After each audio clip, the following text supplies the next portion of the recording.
J'ai décidé d'amener les Caraïbes à la cité aux Anames, Batelière, parce que c'est là que j'ai grandi. À partir de 7 ans, donc, ma mère a déménagé avec moi. Elle était enceinte, elle a eu mon frère Boris donc, en 74. Donc on est arrivé ici en 74. Et ma maman habitait ici pendant 40 ans et donc j'y ai passé une bonne partie de mon enfance, de mon adolescence, jusqu'à mon départ à Paris en 1984.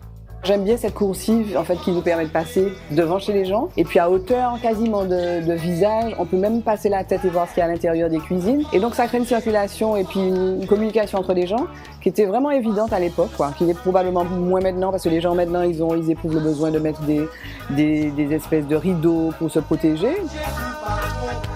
Une cité comme la cité aux Anames, ce style de cité-là construit dans les débuts des années 70, je trouve ça plutôt intéressant parce que c'est ouvert, c'est effectivement, ça s'inscrit dans le collectif, dans la communication. Je trouve ça plutôt sympa avec des espaces assez grands, même si bon, les vérandas, les terrasses sont un petit peu rikiki. Il y a un changement aujourd'hui quand ils font des immeubles, des terrasses, il y a beaucoup de communication entre les loggias et les terrasses. On est encore plus ouvert sur l'extérieur, je pense que c'est bien, avec le souci de faire circuler l'air. Donc on revient peut-être à une conception un peu traditionnelle en fait de l'architecture qui est intéressante, je trouve.